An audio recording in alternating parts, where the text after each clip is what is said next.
I'm not putting on my vision board that I'm gonna make 10K. That's not realistic. But listen, hear me out. I'm the queen of being delusional because I ultimately know that that's the life I'm supposed to live. That one move might be the one that changes your entire trajectory. Just like y'all are going through it, I'm going through it too.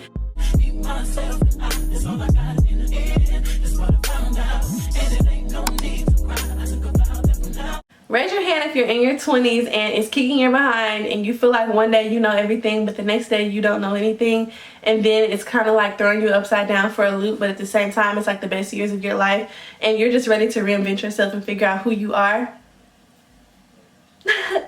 If you click this video, I'm pretty sure you feel the exact same way, and I'm here to tell you that I'm going on the journey just like you are. I have made a list of things that I'm doing to reinvent and rebrand myself. So if you would like to stay tuned, make sure you grab your pencil, your paper, your iPad, your notebook, your laptop, whatever. Have a seat on the couch, in your bed, on the floor, at your desk, wherever, girl. And let's get into today's video. I created a list of all the things that I'm currently trying to do and that I have started to implement into my life. And I thought that I would share that with you guys, and maybe we can go on this journey together as like best friends. So go ahead, grab your journal, your notebook, your iPad, get cozy in the bed, at your desk, wherever, and let's go ahead and get into how we are gonna reinvent ourselves. Let's start with number one.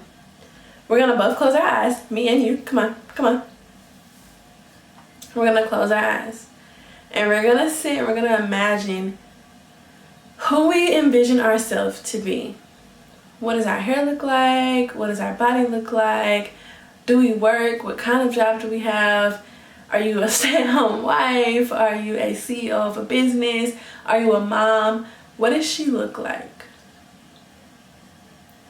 Now open your eyes. Look in the mirror, and is that girl? Probably not, because you clicked on this video. And so that's what we're going to talk about today. Step one is we're going to start over. And I know that sounds easier said than done, but that is going to be the first step to rebranding and reinventing ourselves. A lot of the times we're operating in the same person that we have been, and that's why we're not getting the results that we want to see. And so if I'm operating in the same self that I was 2 years ago, a lot has happened, a lot has changed, a lot of things have been different 2 years ago up until now, and that's why we're operating in dysfunction. It doesn't make any sense. It's different. 23-year-old me is a lot different than 21-year-old me. And so I'll give y'all an example. I was working as a teacher and I just knew that wasn't for me, but I kept operating in the function of I need to do it, I need to be a teacher, I need money, I need to be able to pay my bills, I need to be able to do this, until one day I just stopped. I stopped. And I have felt more free in understanding where I'm supposed to be going as far as my path ever since then. You are already destined to be great. You just have to find and dig deep to figure out what that is. And so starting over with a clean slate is your number one priority. So number two was really hard for me because I had to really dig deep and figure out what made me get butterflies in my stomach, I guess. So finding what you're passionate about. And this is really hard, I feel like, for people in their 20s, just because we are so used to operating in either what our parents wanted, what we saw social media doing, what we saw the rich and famous doing. Just we were operating in what our friends are doing, family, and we never really understood what we wanted. There was always a different voice that was speaking for you, or a different goal, maybe not aimed towards your self-happiness, but maybe towards a lifestyle, or maybe towards just getting your bills paid. And so we have to find what we're passionate about. So you have to take the time to figure out what you like, who you like, and what drives you. This may be things that you don't even notice in your everyday single life. You know, you might like cooking a lot. Maybe you should take some more cooking classes. Maybe you like to paint. Maybe you should take more painting classes. And then figure out how these different ways in life incorporate into things that you're passionate about. So for example, if you're really, really creative and you love to draw, paint, you're very tactile, like to use your hands, maybe you should look towards more professions like that. There's so many broad spectrums that fall under that category. You can be an interior designer, you could be an artist, you could be an art teacher. But there are so many different things that I feel like we oftentimes look at price tags and how much they'll pay as far as our profession, but we don't look at what's actually making us happy. What would actually fuel our soul? And life is about that. Not about the dollar amount, not about how much money you make, but it's about what fuels your soul. Because if not, you'll spend an eternity wishing that you could have done this or you should have done that, and all you have to remember is that I made a lot of money. Then start to brainstorm, what could you see yourself doing and thoroughly enjoying? So for me, when I wrote down my things, I had a lot of things on my list, like creating content. I love when I'm in front of a camera. I like when I'm speaking and talking and being authentic. I like when I'm creating thumbnails or even just little visuals on Canva. I love doing that. I like to get on social media and to not only just look at TikToks, but to study how people make TikToks and what they do and how they act and how they are and what are their strategies, how often do they post. That's something that really fuels me. I thoroughly enjoy that. So I know that something in the media realm, marketing even, will be geared towards what I ultimately go into if I'm, at some point. So after you make your list of items, then I want you to make those into a visual. You're going to go on Canva, you're going to go on Microsoft, PowerPoint, whatever you know how to work easiest, or even you're going to print out all your pieces of paper and put them on a board. We're going to make a vision board. And all of those visions, just be delusional. I got that from another creator on here, and she said at some point you have to be a little delusional, which is so true. Some things don't seem like they're attainable because we're not used to it. We've never seen it be done that way. We're not aware of things like that. And so on my vision board, I put a bunch of things like, I want a Mercedes, or, I want to be able to make $10,000 a month, or between $5,000 and $10,000 a month. I want to be able to have 100,000 subscribers on YouTube. And there were just so many things that seemed so far away. But if I start speaking and acting in those purposes, then I will be able to attain those goals. So after you print out or draw out or use your virtual vision board, I want you to set that as all your lock screens.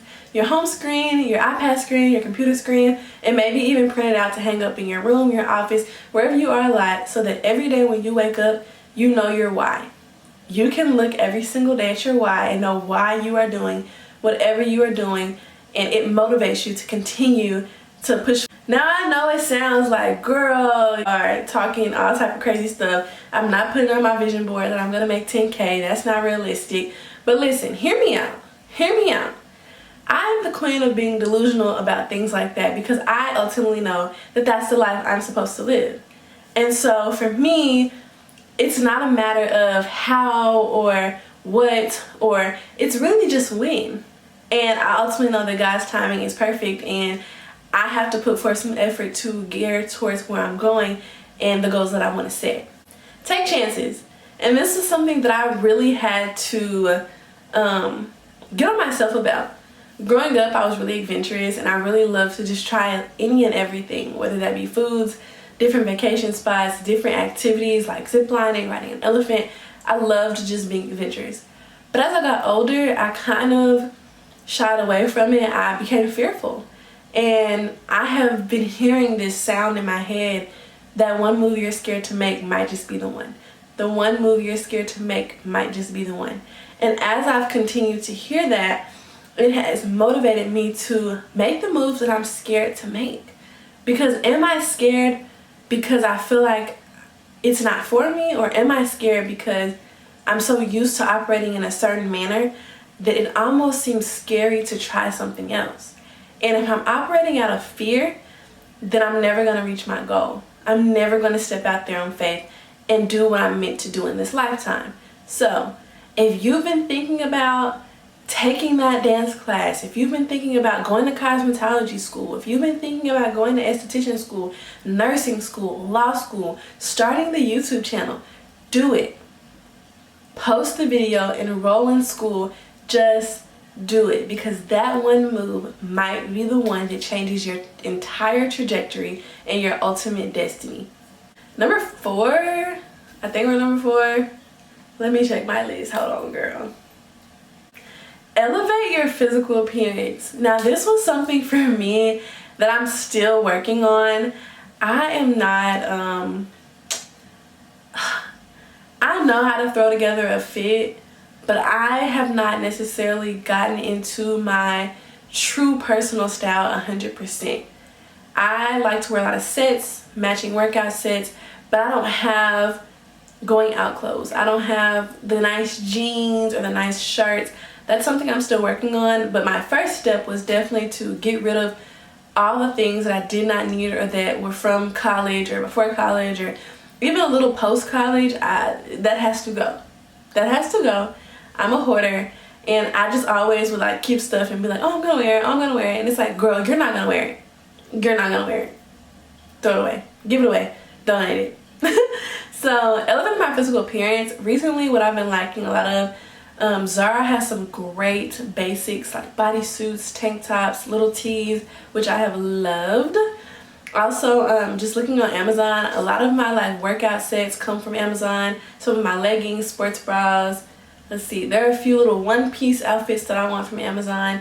They just have some really good quality items, but you need to make sure you do your research. I'm a girl who does not like to spend like a lot of money on clothing items. Like, I don't want to spend $100 on a bodysuit. Like, I can't spend $100 on a bodysuit. So for me, I have to find affordable quality things.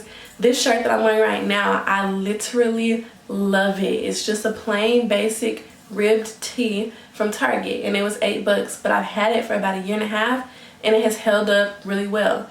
Some of my other black shirts that I had to throw a lot of them away because they end up getting dingy, dusty, and then you can't wear them. But investing in your quality of style will really help you feel put together every day. Invest in a good amount of sets, a good amount of basic tops and pants so that you can intertwine, mix and match, and then figure out what jewelry will go with it. I'm more of a silvers girl. I'm trying to get into the golds, but you know how that go. You know how to go. If you're a silver girl, you're probably always gonna be a silver girl. If you're a gold girl, you're a gold girl. But I just think silver looks so pretty on me, and not to say that gold doesn't. It's just like my bracelets and stuff like that. They're really just, I don't know. I just love them. But as far as your style and your jewelry, make sure you have some quality, good pieces on you. I love to wear little dainty earrings like these. And then this is actually not dainty. This is quite huge. And I wouldn't normally wear this, but I just thought it added a little extra since I did have on a plain black top. But these are my everyday, just nice, dainty little bracelets. Oh gosh. Girl, no way. Okay, they're stuck, but I just have like this one. Please don't talk about my nails, please. This one, I actually don't know where it's from. My mom got it for me for my 21st birthday. And then this one is just a James Avery charm bracelet. But these are my staple everyday bracelets, and these little earrings like these or little studs every day are just my everyday earrings. Having just a nice classy set that you can wear every single day and change out, maybe have you a gold and silver pair, will really just elevate you and make you feel put together. Never leave the house without earrings on and maybe a bracelet or a necklace. Never. I don't care where you're going, make sure you have some earrings on, make sure you have a bracelet or a necklace on. Never leave the house like bare. We're not doing that, okay? Okay. Consistent in, and unfortunately, it's more of a thing that I'm telling to myself and y'all at the same time, because girl, life be lifing, and sometimes you have to make sacrifices in areas that you don't want to make sacrifices in. And my nails have been a sacrifice recently, but keeping your nails at least manicured, shaped, and clean is the least you can do. Now, I like to get my nails done. I usually have my nails done, but we're going through it over here, okay? I'm not even gonna lie, we're going through it. But usually I have my nails on, whether they're short or long, and I try to go every 2.5, 3 weeks just to make sure that I'm keeping my upkeep up. I get gel on my toes because they last an eternity. Like, whatever color you get, they're gonna last forever. And I just like to keep like a little kit at home of like a nail file, some not tweezers, the little thing you cut your cuticles. Yeah, That, and then like a foot scrubber just in case like I can't make it to the nail salon and then I have to kind of do some self-maintenance myself. But making sure that your nails and your hands and your feet are nice and presentable, girl, it'll take you from a 10 to a 2 if your nails are not kept. And again, I don't mean like done up and big designs and all that, but picking something that looks nice and classy all the time. And that doesn't mean only stick to neutrals and Frenchies and light pinks. You don't have to stick to those colors, because I definitely like to interchange my colors based on the season sometimes. I'll definitely get some bright colors for summer. I'll definitely get some more darker colors for the fall, winter, whatever. But just making sure they're well kept and they're not too much. Less is always more, in my opinion. You know, every once in a while I will get like a little design, kind of, sort of, but keeping them minimal and fresh and classy, girl, it goes a long way. You can interchange it with outfits. Your hands always look presentable. You just always want to, oh well, that's not cute because my nails aren't done, but and then moving on now, makeup. It took me a long time to develop a way to do my soft glam little everyday makeup. This right here takes what, 10 minutes maybe, if that. Always make sure that you know how to do a little something. Make sure you know how to put on a little concealer, brush your brows up, put a little mascara on, and just make sure when it is time to show up and show out, you know how to put it on. You know how to put it on together and look classy and nice and pretty. And I'm not saying you have to wear makeup, because you don't. But if you do, then just make sure that you're perfecting it and that it looks nice. That you have matching shades, that your brows are done, that your lashes are either done, or you have some nice mascara to really make the lashes pop. And that everything is very conducive to your facial structure and your facial texture and your facial color. And our last topic, I want you all to document this journey just as I am. So you're going to get you a journal, or use your iPad notes, or just anything that you can keep to yourself and somewhere personal or private that you can have kept away. And I want you to write a note to yourself. And I want you to write it as if you were already living in all the delusional things that you came up with and that you talked about and that you put on your vision board. And I want you to write it and date it a year from now. And a year from now, I want you to open that book and I want you to read and see how hard you work, how far you've come. And I want you to look at it October 17th, or I'm filming this October 17th, but whatever date you choose to put on there. I want you to date it a year from that day, and I want you to see how far you've come. And over that course of that year, I want you to write yourself a note every week, every month, so on and so forth, and have constant check-ins. But don't open that one letter that you wrote the day that you saw this video until a year from today. And just see how far everything has come, how many things have twisted and turned, and how you're living in your delusional dream that you manifested. I hope y'all enjoyed today's video. Just like y'all are going through it, I'm going through it too. As I tell y'all this, I'm telling myself, because I'm still a work in progress and I'm not all the way there yet, girl. The 20s are hard. Being in your 20s are, it's a lot. And I like I said, I've only been here 3 years. I'm 23, but yet and still feel like I'm 33. But I thank y'all so much for watching today. Make sure y'all tune in to the next video and let me know what type of videos y'all would like down below. And I will see y'all in my next video. Until next time, girlies.